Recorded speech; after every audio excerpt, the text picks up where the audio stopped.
palácio de Jerusalém, Sulpício ainda está a sós com Lívia, vigiados de perto pelo olhar maldoso de Fúvia. Por favor, Sr. Sulpício, o assunto que tenho a tratar com o governador é de profunda urgência. Sem dúvida.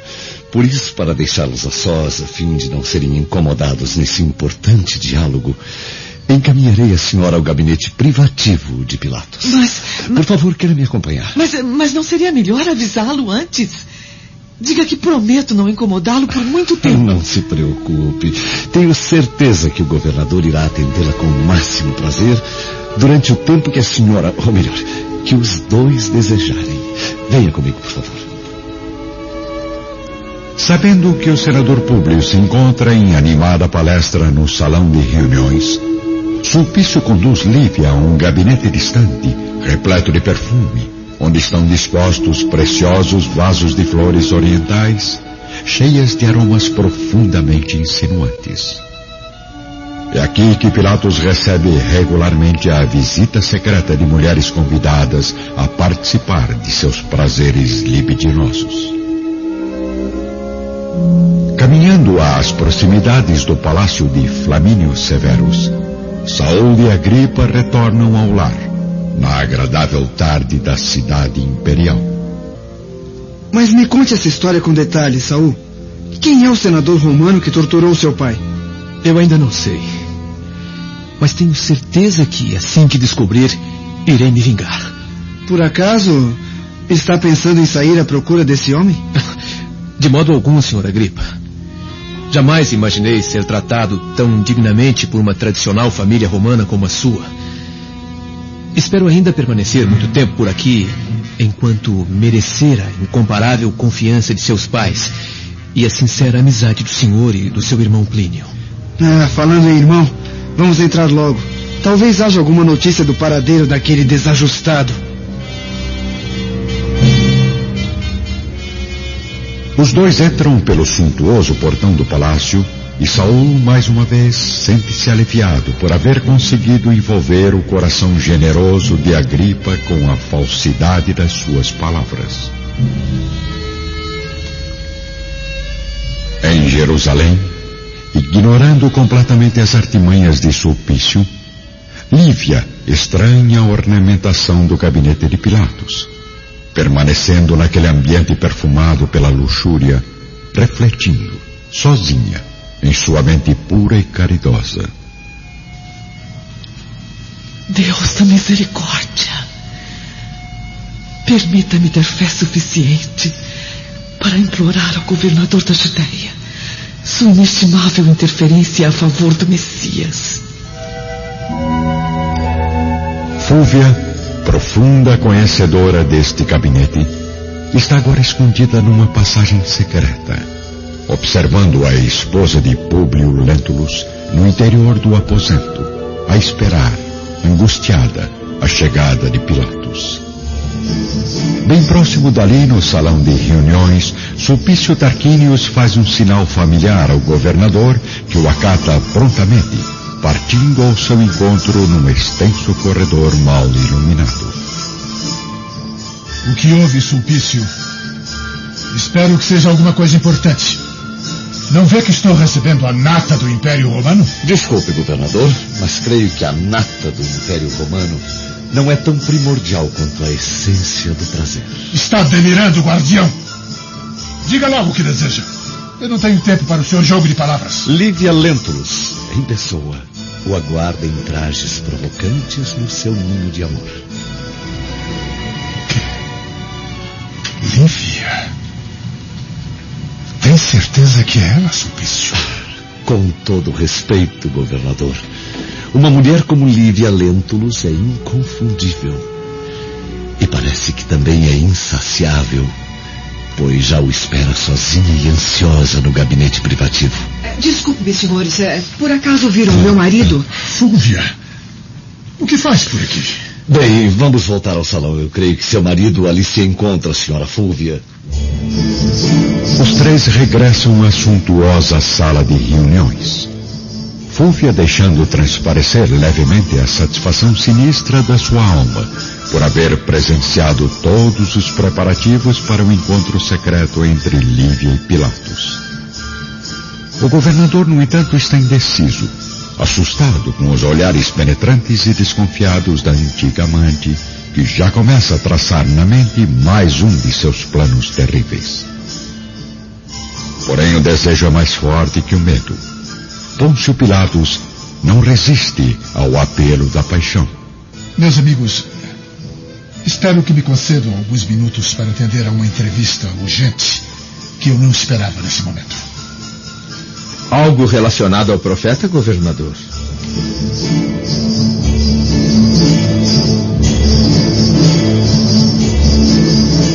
No salão de reuniões, todos aguardam a resposta de Pilatos, que está visivelmente ansioso, mas consegue ocultar a verdade com a habilidade de costume. Sim, meu amigo. Agora que já está mais do que consumada a crucificação do profeta, ainda aparecem por aqui alguns velhos sacerdotes exigindo uma última confirmação oficial.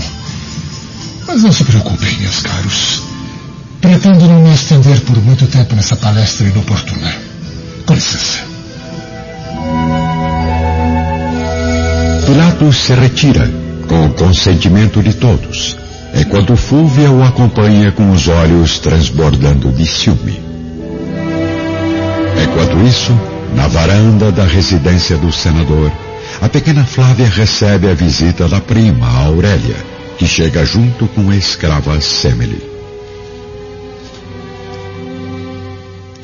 Veja quem chegou, Flavinha! Ai, Aurélia!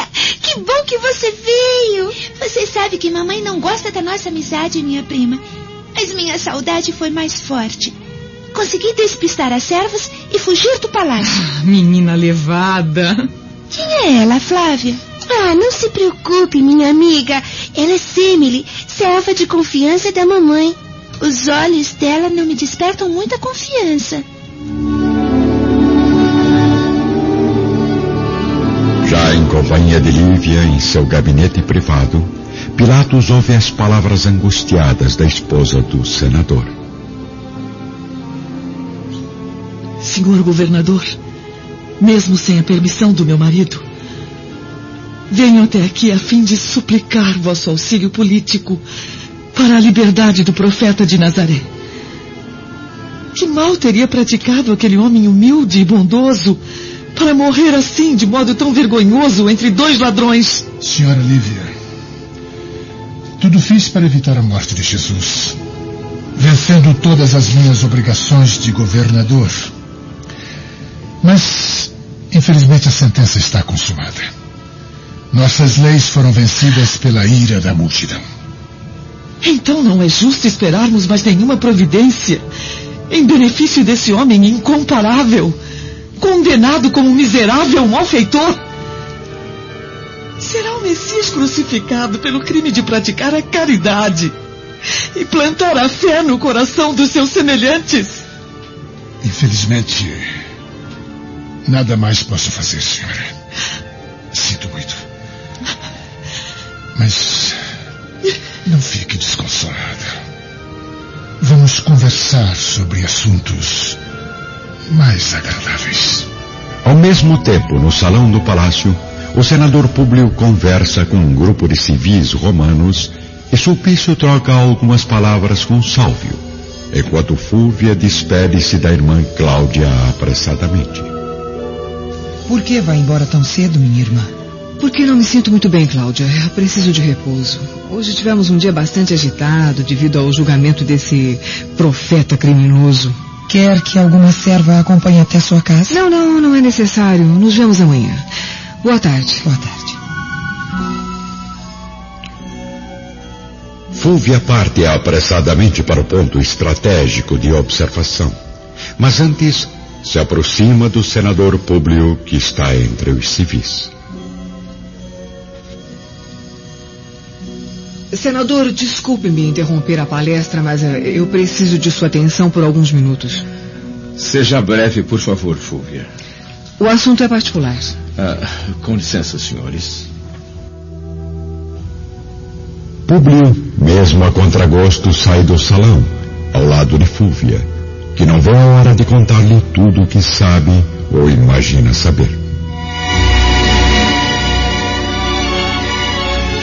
No aposento secreto, Pilatos contempla Lívia por alguns segundos, em silêncio, enquanto ela medita sobre o futuro do profeta. Diante dos olhos apaixonados do governador, a única mulher que resistiu aos seus impulsos, uma personalidade simples e caridosa, mas que por isso mesmo representa um novo desafio ao instinto de um homem acostumado ao prazer da conquista. Mais do que nunca neste momento, Pilatos deseja possuí-la, tornando-a esposa do senador Lentulus como as outras que ali estiveram, um objeto de suas paixões passageiras. Lívia, jamais me esqueci daquela noite repleta de estrelas, em que revelei pela primeira vez a minha ardente paixão. Esqueça por alguns instantes a sentença de Jesus e escute as palavras sinceras do sentimento profundo que guardo em meu coração. Não se aproxime, senhor! No corredor principal do palácio, a alma caluniosa de Fúvia acaba de revelar ao sobrinho do marido tudo o que está se passando no gabinete privado do governador. Publio recebe um choque terrível na alma, mas ainda hesita em acreditar na infidelidade da esposa. Lívia, aqui? Enquanto isso, Pilatos não resiste aos impulsos e se aproxima ainda mais de Lívia, tomando-lhe as mãos decididamente. Para trás, governador! Por acaso é esse o tratamento de um homem de Estado para com uma cidadã romana, esposa de um senador ilustre do Império? E mesmo que eu não pertencesse à nobreza, o senhor não deveria jamais faltar-me com o respeito que qualquer homem deve dispensar a uma mulher. No corredor deserto e escuro, Fúvia lança a última gota de seu veneno na consciência do senador Lentulus. Senador, tenho noção do quanto é penoso para um homem acreditar no adultério de uma esposa tão dedicada como a sua, mas peço-lhe que me acompanhe através destas salas, a fim de descobrir a chave do enigma, verificando a leviandade de Lívia com seus próprios olhos. Está louca, Fúvia? Um chefe de família como eu não deve conhecer as intimidades domésticas de um lar que não seja o seu próprio. Concordo plenamente, Públio. Então vamos nos aproximar de uma dessas janelas. Tenho certeza que poderá observar através de uma delas a veracidade das minhas palavras quando observar a saída da sua mulher do gabinete privado de Pilatos. Ainda na extensa varanda, as pequenas primas estão em companhia da serva Semele. Sinto tanta saudade do meu pequeno irmão. Não fique triste, Flavinha. Marco será encontrado em breve. Se a serva fosse mesmo de confiança, não teria permitido que a criança desaparecesse. Lançando um olhar doloroso e amargurado ao governador Pilatos, Lívia abandona o gabinete profundamente angustiada, com a alma mergulhada nos mais confusos pensamentos. Ao mesmo tempo, Públio e Fúvia, no seu posto de observação, veem a porta do aposento se abrir e de lá sair a esposa do senador, nos seus disfarces galileus, com a fisionomia amedrontada, caminhando rapidamente, fugindo de uma situação que jamais desejou ter vivido. Públio Lentulus sente a alma dilacerada para sempre. Todos os seus sonhos estão agora mortos e as esperanças perdidas no abismo da vergonha. Ele consegue apenas vislumbrar um ponto de felicidade no meio da tempestade de ódio. A lembrança suave dos filhos, que deveriam ser, daqui em diante, a razão da sua vida e a força de toda a sua fé. E então, o que é que me diz, senador? Você venceu, Fúvia. Você venceu.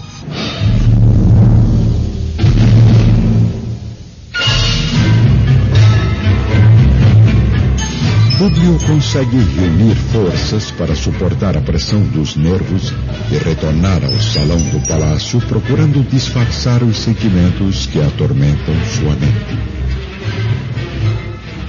Senhores, me desculpem, mas uma leve indisposição começa a me incomodar. Eu preciso repousar por algumas horas em minha residência. Públio, espere um momento. O governador ainda não voltou de sua palestra particular. Por favor, meu tio, transmita minhas desculpas ao governador. Boa tarde.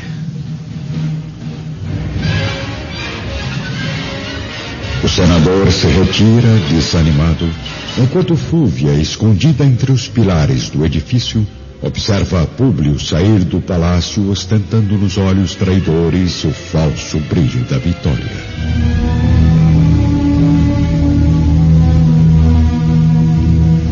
Lívia já está de volta à praça, em companhia de Ana e Simeão.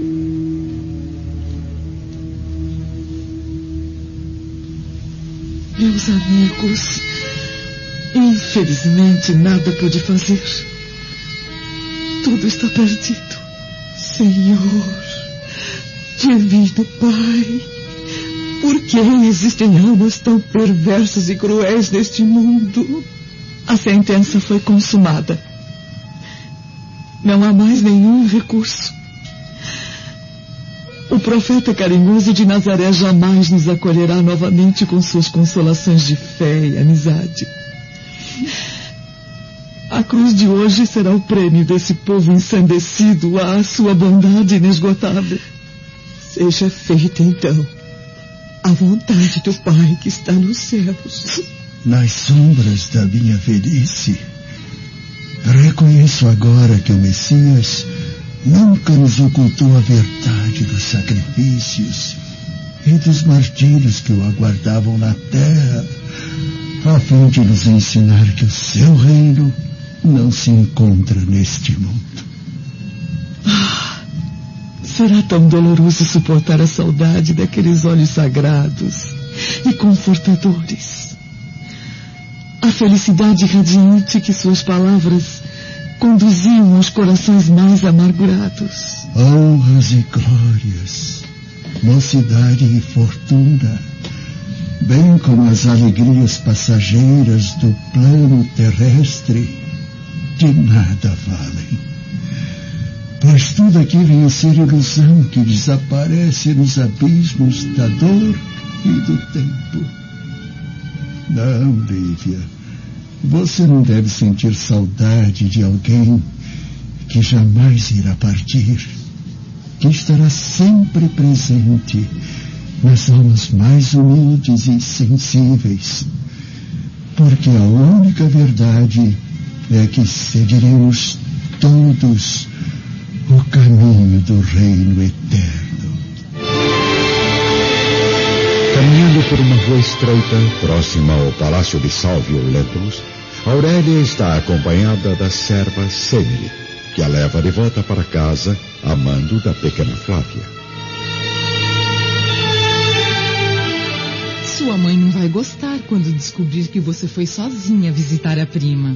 Ela só vai descobrir se alguém lhe contar. Não me olhe assim, Aurélia. Você sabe que eu não faria isso com uma menina tão boazinha como você. Mas se a senhora Fúvia já estiver no palácio, o que poderemos fazer? Isto não lhe interessa, escrava. Vamos logo, eu preciso entrar escondida em minha casa antes que as servas de mamãe retornem do Gólgota. Que mal lhe fiz para me tratar de modo tão rude, menina? Nada. Apenas não gosto de você. Na enorme praça central de Jerusalém, Lívia, Ana e Simeão ainda estão profundamente emocionados, com os olhos úmidos de lágrimas, refletindo os últimos raios de sol deste dia inesquecível. Meu tio, Nunca mais veremos Jesus. Não diga isso, filha. A presença consoladora do profeta será sempre inalterável entre os que se reunirem em seu nome. Mas agora não percamos tempo. Vamos seguir para o Gólgota e receber ainda uma vez as bênçãos do Messias. Eu gostaria muito de acompanhá-los, meus amigos. Mas preciso voltar para casa, onde a pequena Flávia aguarda o meu retorno. Mas acreditem, estarei em pensamento junto à cruz do Mestre, meditando nos seus martírios e provações, e acompanhando na alma toda a agonia desse homem incomparável.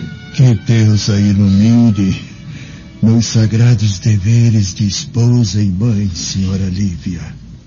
O velho Simeão e a sobrinha partem para a colina do Calvário, enquanto a esposa do senador Lentulus regressa ao lar, caminhando entre ruelas estreitas, através de atalhos, a fim de chegar logo ao seu destino, pois uma inexplicável angústia lhe invade agora o coração, experimentando uma forte necessidade de orar muito ao Senhor. Infelizmente, o desejo da pequena Flávia de chegar ao lar antes da mãe não é realizado a tempo. Logo na entrada do palácio, ela e Semele deparam repentinamente com a presença austera de Fúvia, que também acabara de chegar. Mamãe, o que é que você está fazendo ao lado dessa serva desconhecida, minha filha? Não me diga que saiu sozinha do palácio. Sim. Estava com saudade da minha prima e fui até a casa do senador visitá-la. E você? O que é que tem a dizer, escrava? A culpa é toda da pequena Flávia, senhora. Foi a filha de Lívia Lentulus que induziu a Aurélia a fugir de casa para que as duas se encontrassem. É mentira! Serva traidora! Eu tenho certeza que você não merece a confiança dos patrões. Vou delatá-la ao senador Lentulus. Vá para o seu aposento imediatamente, Aurélia. Quanto a você, escrava, volte para as suas obrigações ao lado daquela menina infeliz e continue sendo, como acabei de notar, a serva fiel que Lívia imagina ter ao lado da filha. A pequena Aurélia entra no palácio aos prantos, quando surge a figura imponente de Sulpício Tarquínios, que se dirige a Fúvia, sem reconhecer a fisionomia de Semele.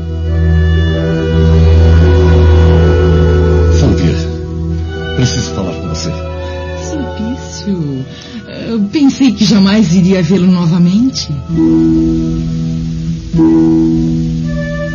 Chegando ao lar, o primeiro cuidado de Lívia é vestir novamente a túnica habitual, buscando um aposento mais tranquilo para orar ao Pai Misericordioso. Ao mesmo tempo, o senador Públio atravessa a praça de Jerusalém sozinho, numa liteira conduzida pelas mãos fortes dos escravos do governador. Ele está visivelmente abatido, derrotado, com os olhos perdidos em um horizonte de dúvidas e incertezas. A pequena caravana passa rente aos pés de André de Gioras, que observa a curta distância a expressão desanimada do senador. O judeu fica ainda mais orgulhoso, feliz, ao ver com os próprios olhos o êxito do seu plano de vingança. Certificando-se de que Públio Lentulus não o notou e já se distancia, André dirige a palavra em tom reservado à sua inseparável mula de carga. Viu como está a aparência do pomposo senador, minha amiga? Parece mais triste e amedrontado que o pobre profeta à beira da morte.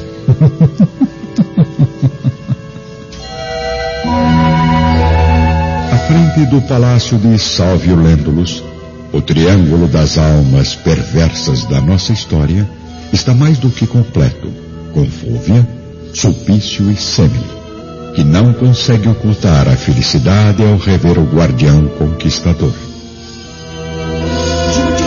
Esta miserável criatura, Sulpício. Jamais vi esta criada em minha vida. Deve estar me confundindo com outra pessoa. Não se lembra de mim? Sou Semele, da residência campestre do senador Lentulus em Cafarnaum. É claro que se recorda, Sulpício. Você me disse aquela noite que eu era inesquecível. Sua vida íntima não me interessa, guardião. Mas quero que fique sabendo apenas de uma coisa. Ora, eu vejo que está vendo aqui uma palestra importantíssima no portão de meu palácio. Posso participar da reunião, senhores? O marido de Fúvia chegou de repente, ainda meio embriagado pelo vinho do Palácio de Pilatos, a ponto de ter conseguido ouvir apenas as últimas palavras da esposa, que fica completamente sem ação. Bem, eu já vou indo. A senhora Lívia deve estar me aguardando em casa. Semele desaparece como um relâmpago, enquanto Sulpício toma a iniciativa de encontrar mais uma boa desculpa. Senhor Salvador, que surpresa agradável. Pensei que já estivesse no interior da residência. Não, meu caro Sulpício, eu estava, como sabe, em reunião com Pilatos, que aliás ficou bastante irritado quando notou a sua saída repentina. Desculpe-me, Salve, mas eu não me sinto muito bem. Eu vou me retirar para os nossos aposentos. Por que falava tão energicamente com o nosso amigo Sulpício, minha esposa? Impressão sua, senhor. Estávamos apenas comentando sobre a crucificação daquele profeta lunático. Boa noite, meu marido. Boa noite, guardião. Fúvia se retira, amparada pelo bom argumento do amante, que agora está sozinho diante de um marido traído e cada vez mais próximo da verdade. E então, ela desconfiou de alguma coisa? Quase. Por pouco sua esposa não descobre que a estava espionando a mando do senhor. Bom trabalho, Sulpício. Sinto que logo, logo vamos descobrir se realmente ela está denegando minha honra com outro homem. E se isso for verdade, prometo matar o infeliz com as minhas próprias mãos. Sozinha, num quarto afastado da residência, Lívia ouve os ruídos do portão principal se abrindo. Públio entra completamente desolado, recolhendo-se ao interior de seu gabinete, onde irá permanecer durante horas martirizantes para sua existência. Enquanto isso, ao fim da tarde do mesmo dia, a embarcação que leva o jovem Plínio finalmente se aproxima do porto romano. O rapaz está fraco, mal se levanta, mas consegue avistar entre os escravos que se encontram à margem a figura do velho marinheiro que o havia levado a Jerusalém.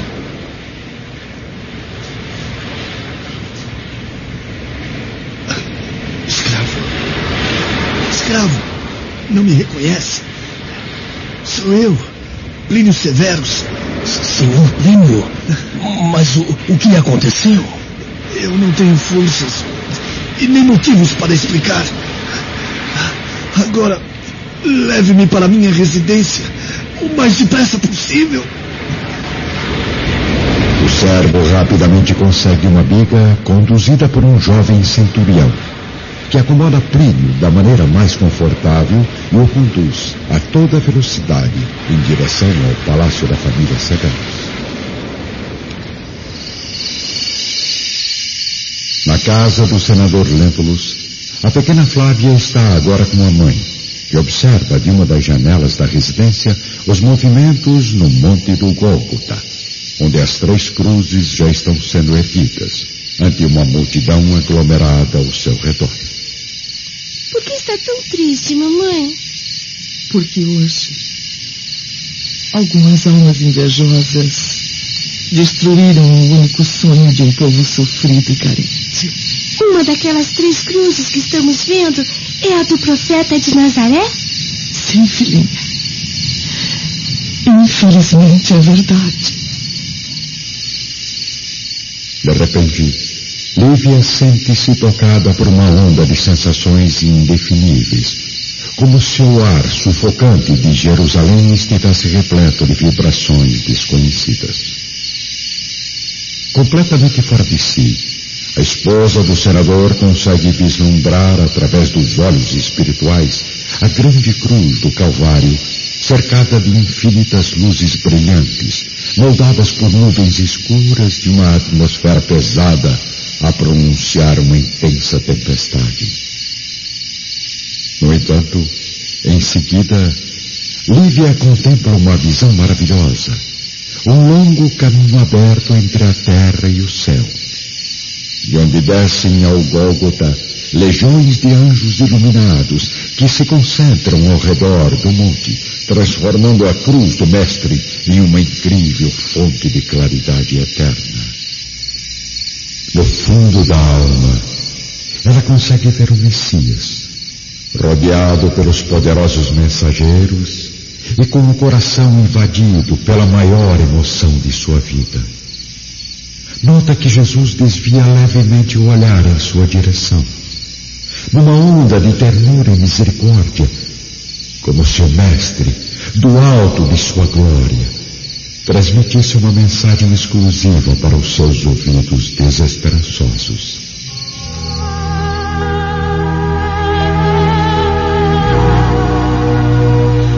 Filha, aguarda as claridades eternas do meu reino, porque na terra é assim que todos nós devemos morrer.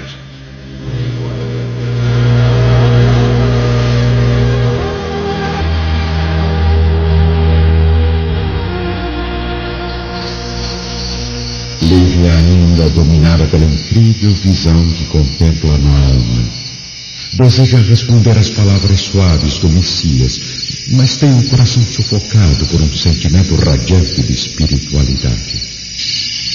Mesmo assim, no íntimo da mente, ela busca forças para responder a si mesma. Jesus,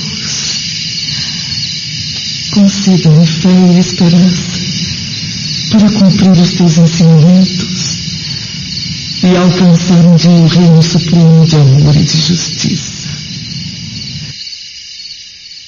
Lívia!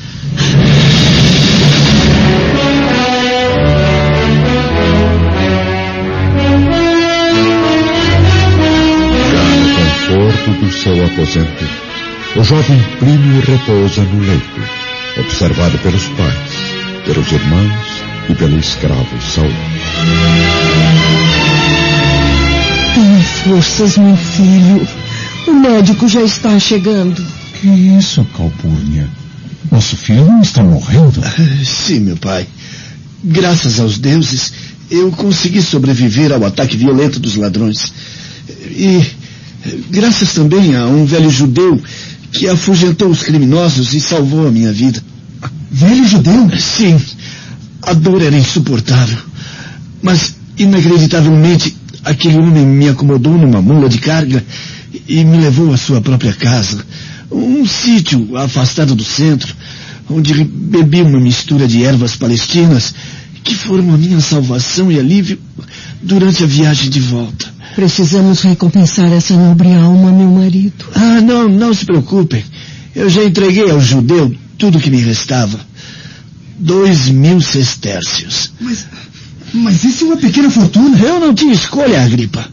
Ou entregava ao miserável meus últimos pertences, ou ele não me conduziria de volta ao porto de Jerusalém. Sítio? Mula de carga? Por acaso, Sr. Plínio, sabe o nome desse homem? Enquanto isso, na casa do senador, Lívia desperta de sua visão maravilhosa para observar a figura impressionante do marido enciumado. Depois de muito refletir na tradição de suas crenças, Públio quer apenas descarregar todo o ódio que acumula na consciência.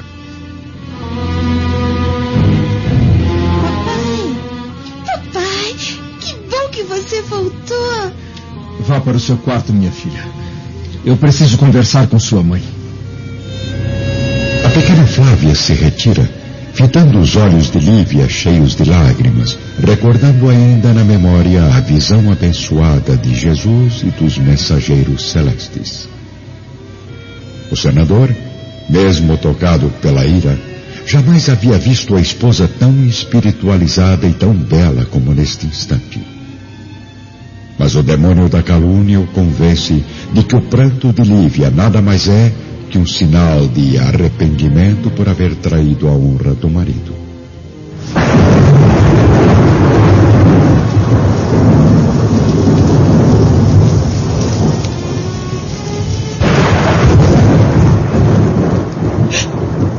Lívia, as lágrimas são inúteis neste momento doloroso dos nossos destinos, porque todos os laços de amor que nos uniam estão agora partidos para sempre.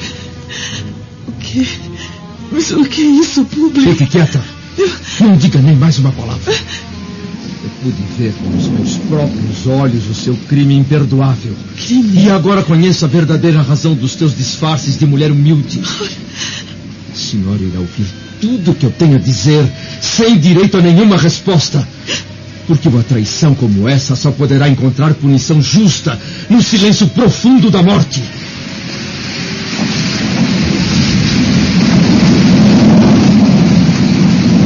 Quero matá-la. Não porque haja piedade em minha alma, mas porque tenho uma filha que sofreria demais com o meu gesto.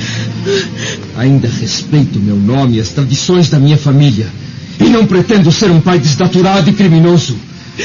É por isso que desprezo, em face das provas concretas da infidelidade, toda e qualquer expressão da sua personalidade indigna, para conservar viva nesta casa apenas como uma figura materna que é sagrada até entre os seres irracionais. Lívia expressa nos olhos suplicantes todos os martírios que começam agora a dilacerar seu coração carinhoso e sensível. Ajoelhada aos pés do marido, com humildade, ela procura buscar na realidade dos fatos alguma explicação para este pesadelo, enquanto lágrimas dolorosas descem sobre seu rosto incrivelmente abatido. No meio do sofrimento, porém, a esposa do senador parece sentir ainda a bênção das mãos de Jesus, lavando sua alma de todas as preocupações mundanas, anestesiando seu coração aflito, enquanto tenta esclarecer o motivo da grande calúnia.